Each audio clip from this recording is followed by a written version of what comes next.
We're gonna work the extensor mass, right? So the extensor mass is right here. If you look at that kind of like square of the extensors, and then we're gonna work the flexor mass here with soft tissue. And you can use a lot of different stuff. Like you got the battle star here.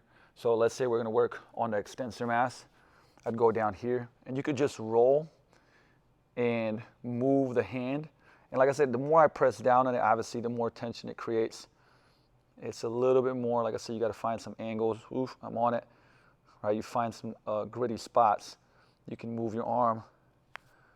You can also go left to right over it. Right, just ungluing some of those tissues. Same thing for, like I said, for the flexor mass right here, all the way down to the wrist, up to the medial, I would say part of the elbow right here. Right, not on the bone. So you don't want to go on the bone, but same thing, where that whole area I could be moving, also then moving my wrist with it. And the reason why I also brought these, like I said, got a little bit of a bigger ball and smaller ball, because you can do the same thing, right? Going down, working those tissues, like I said, moving, and you'll feel, like I said, where it's triggered up and tissues all gunky and stuff like that. So, like I said, you can go smaller tennis ball, lacrosse balls, get deeper into that. Boom. Okay, and just working that both, like I said, whether it's tennis or golf elbow that you're working with, either way to improve, I would say, the tissue around. Okay, so this is a tendon glide, and what we're going to do is we're going to first curl the fingers, like to the bottom of the fingers. Then we're going to curl all of that down to fist. Put the thumb on top here. And I have a straight wrist. If you look at it like this way, I have a straight wrist.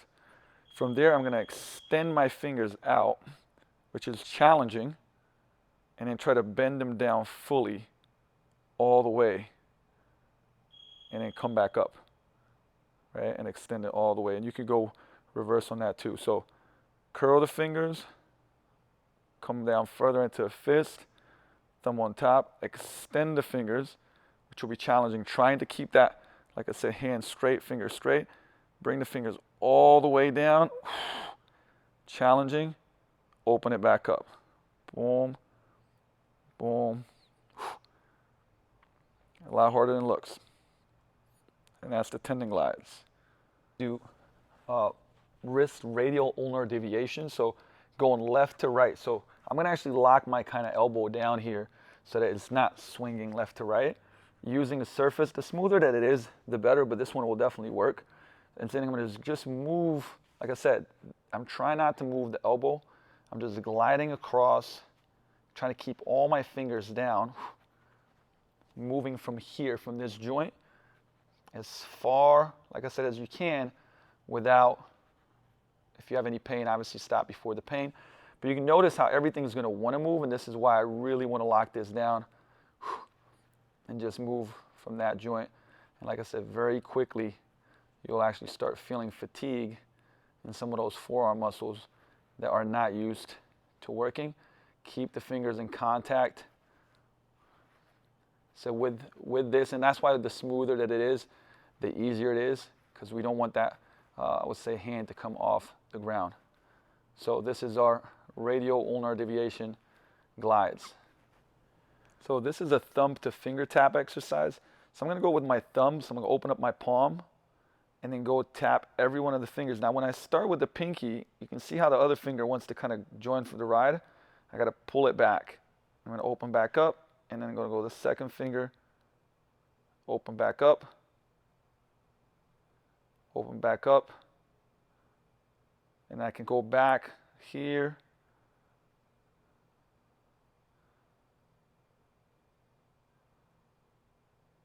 All right, so I'm going to go one by one. You can see how this one wants to, like I said, close up. So I'm going to work on that, right, to keep them open and go back.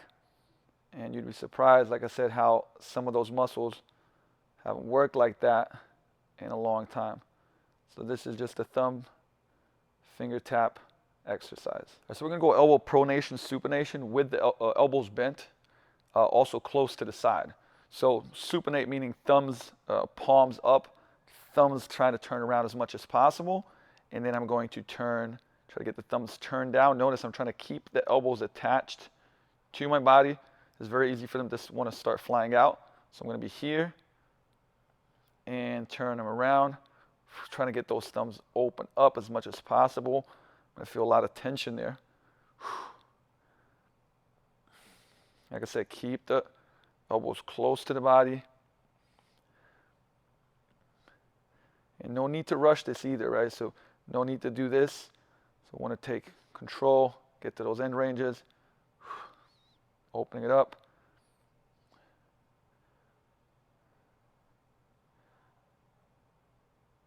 So that's our elbow, pronation, supination. Wrist radial ulnar deviation, so going left to right. So I'm going to actually lock my kind of elbow down here so that it's not swinging left to right. Using the surface, the smoother that it is, the better, but this one will definitely work. And then I'm going to just move, like I said, I'm trying not to move the elbow.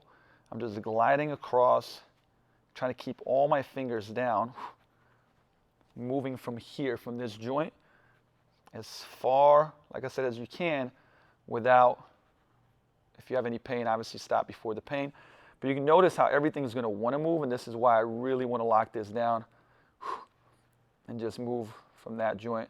And like I said, very quickly, you'll actually start feeling fatigue in some of those forearm muscles that are not used to working. Keep the fingers in contact. So with this, and that's why the smoother that it is, the easier it is, because we don't want that, I would say, hand to come off the ground. So this is our radial ulnar deviation glides.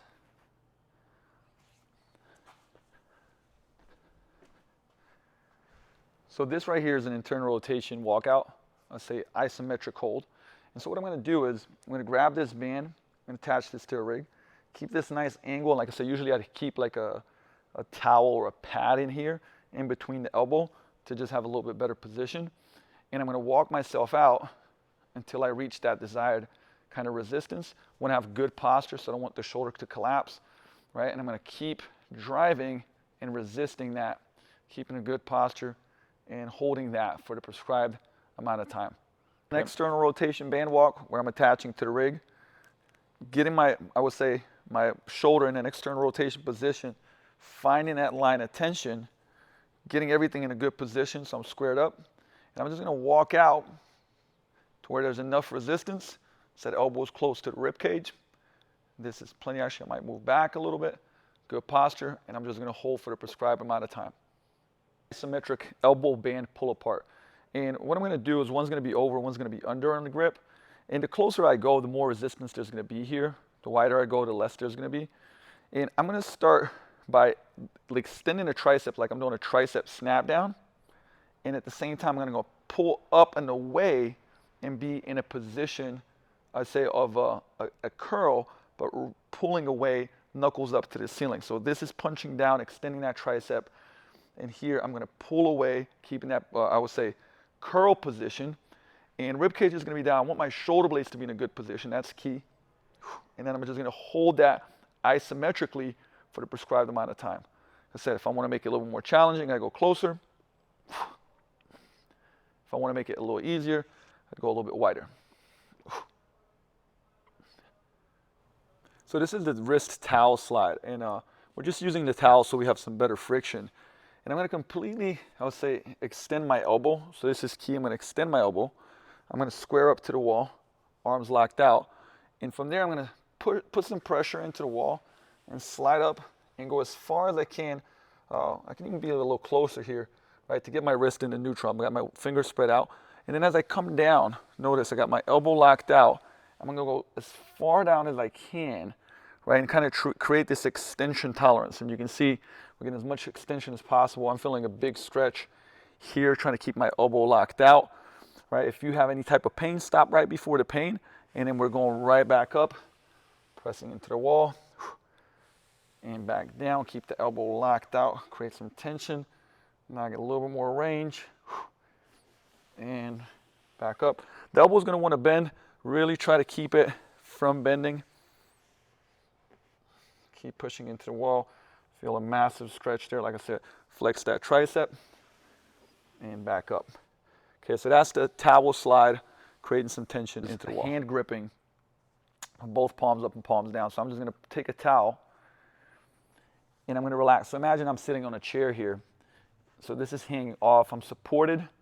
And all I'm gonna do, and equally, right, so I'm gonna turn my palm up and I'm gonna squeeze as hard as I can for 3 seconds. 1, 2, 3. It's important actually, like these are the fingers that usually won't squeeze as hard. So I wanna make sure that I do. So I got a neutral palm here, or should I say wrist. And again, as hard as I can, 3 seconds. If I wanna make it more challenging, I can fold this up more. Again, as hard as I can. And relax. And I'll do the same thing now, turning it around. Right, so now I have this pronated position. Same thing, I'm supported and squeeze. 3 seconds and relax. And I'm squeezing as hard as I possibly can. Like I said, try not to compensate.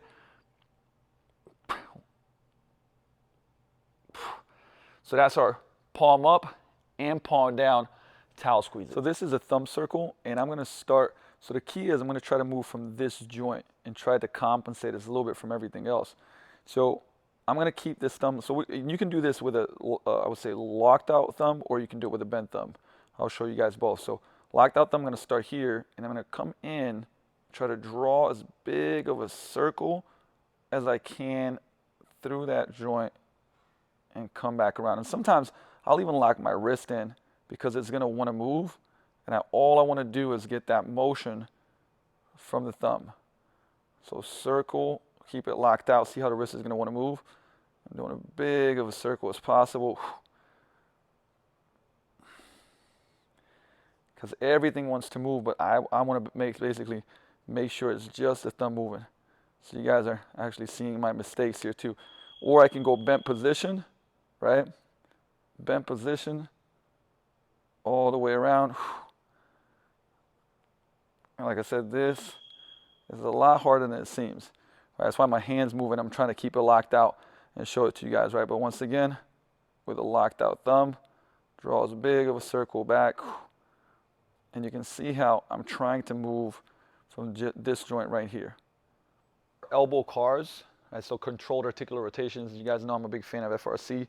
And what we're gonna do is the same thing, lock the elbows up to our rib cage essentially, right? And be supinated, and we're gonna go through a full range of motion in the elbow. So flex, supinate, turn out as much as we can. And at the top, I'm now going to pronate as much as I can, the wrists, and extend. And rotate, supinate here, all the way go. So we're moving that elbow through that full range of motion, not compensating.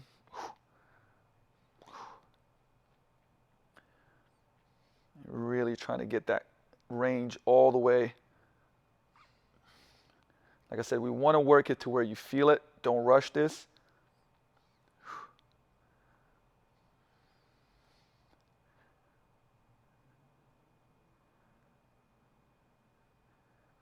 And that's our elbow flexion. So we're going to once again start keeping that band. I mean, finding that right amount of tension. And I'm going to go into a tricep extension. Remember, this is going to be in a bicep position, but now I'm going to slowly come down and then reset it. So like I said, I can probably create a little bit more tension on this one. So flex that tricep extension, palm up, keep that wrist straight, and eccentric, slow and controlled all the way down. Repeat.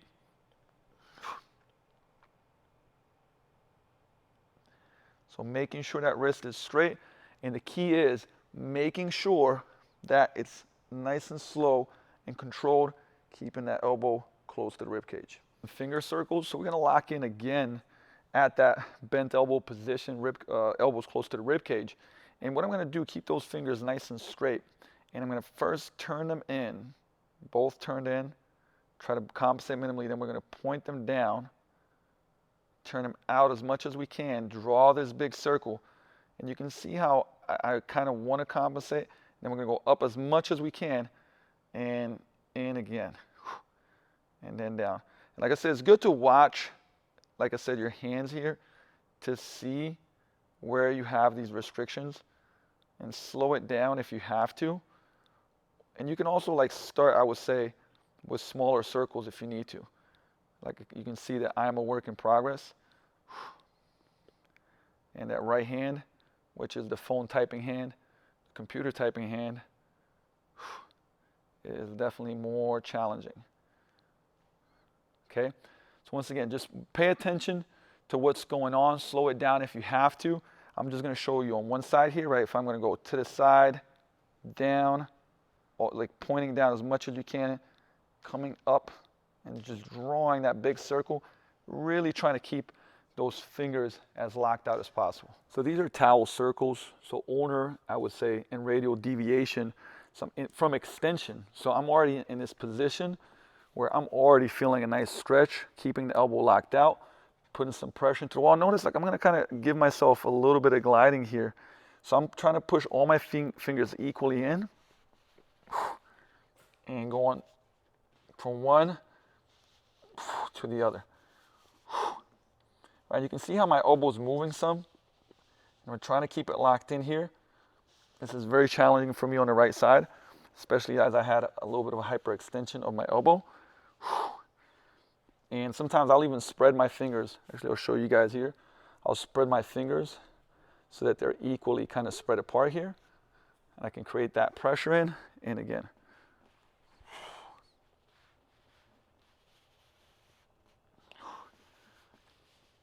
So essentially what I'm doing is this, okay? And you can kind of see how my wrist is definitely fatigued now, right? But we're getting that rotation here against the wall in extension. Wrist extension isometrics. Once again, I'm pretend that I am on a chair. I'm gonna stay upright. So I wanna have support, elbow underneath me, good posture. And I'm just gonna slightly, so if you look at it from the side, I don't have a straight, I would say wrist, it's slightly into extension. Okay, so it's hanging off here, good posture, and I'm slightly gonna extend it, stay in a good posture here. So like I said, imagine I'm sitting down, and I'm just holding that for the prescribed amount of time. Like I said, we're slightly in extension and not keeping that straight wrist. And like I said, we don't wanna use a weight that's too heavy that starts making us compensate and lose that posture and flexion isometrics. Same thing, I'm gonna go down into that same position. I got a little bit of a heavier weight because you want a weight that can actually pull you down, right? So it's pulling you down, and we're just gonna bring it back to neutral and flex, right? So if you're looking at it from the side, it's actually gonna be a straight line because it's gonna pull me down. I'm gonna come up to neutral and do a flexion isometric here. Like I said, good posture, everything's nice and locked in. And we're just gonna hold that position for the prescribed amount of time. Pronation isometrics. And what I'm gonna do here, once again, I'm gonna posture up, hold this dumbbell, and I actually kind of would wanna hold it lower here. And what's gonna happen is that I'm gonna keep my, I would say my forearm and my elbow supported, and the band is gonna try to pull, I would say the weight this way, right, turn. So I would actually probably go even a little bit higher on here, to be honest. There we go, it makes it more challenging. And I'm gonna feel my forearm, just keeping it in position, in an isometric position. Okay, so like I said, wrist is straight, I'm supporting the forearm, supporting the elbow, I have good posture, and I'm just holding that position, and these are pronation isometrics.